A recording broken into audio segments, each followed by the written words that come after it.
something. Whether it's a TV addiction, a shopping addiction, a love addiction, a shoe addiction, or an addiction to narcotics, we all are human and have something we cannot let go of. So why do we as a society view addiction as a crime and not an illness?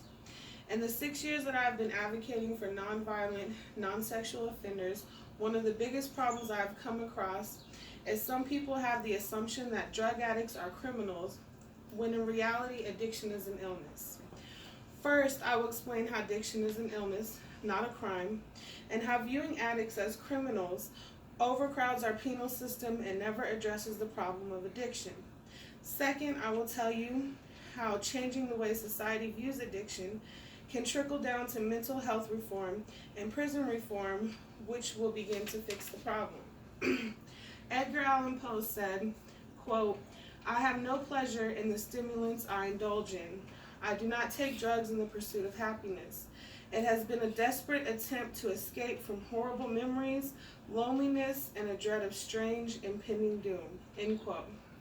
So now let's talk about how addiction correlates with mental illness.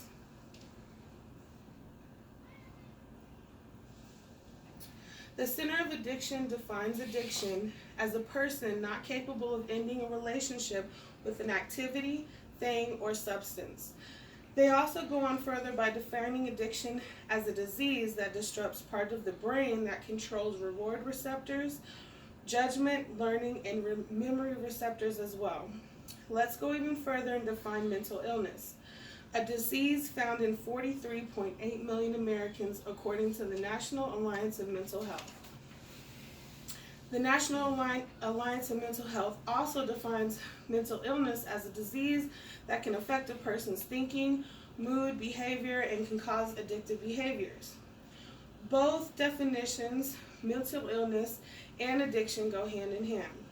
So what happens when a whole society views addicts as criminals instead of people with a disease? Biomed Control did a study on how the judicial system acknowledges that there are 12 million intravenous drug addicts in the United States currently, but that politics and prejudice towards harm reduction is still a hurdle in the way we view addiction. This means that lawmakers feel like addiction is a crime. On October 14, 1982, President Ronald Reagan began the war on drugs, shifting society's views on addicts as having an illness to addicts being criminals. After deinstitutionalization was made into government policy in the 1960s to shut down state-run mental hospitals and health facilities, there were whole generations of addicts left on the streets with mental illnesses to be criminalized by Reagan's War on Drugs campaign. Later on in 1994, President Bill Clinton signed the crime bill implementing mandatory minimums for drug offenders, which made some first-time possession of drug offenders receive 10, 20, and life sentences in prison. All of these factors cause our penal system to be overcrowded. Each drug offender costs our taxpayers approximately $36,000 a year to house. According to the U.S. Bureau of Justice Statistics, 2,220,300 adults were incarcerated in the U.S. and federal prisons alone in 2017. They also state that 76% of those offenders are repeat offenders. That means that the way we as a society view addiction and how our judicial system punishes addicts is not working. We have talked about how viewing addiction as a crime is incorrect and how thinking like this overcrowds our penal system and never fixes the problem. Now let's talk about the solution to this problem. I believe addiction education is the way to solving this problem. First, our society and judicial system need addiction educational programs implemented in continuing education.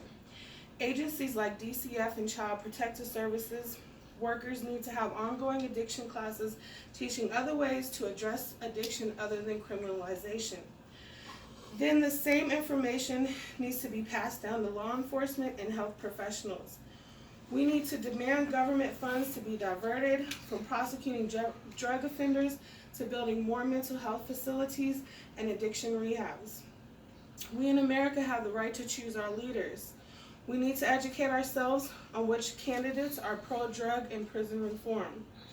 I believe one more thing we can do to change the way addicts are viewed by society is to require pharmaceutical companies to pay for addiction classes for inmates in our penal system who are drug offenders. Pharmaceutical companies brought in $11 billion from opiate sales alone in 2017. Heroin addiction has doubled in the past year for people between the ages of 18 to 25 years. They have the ability and the responsibility to help solve the problem of addiction with us.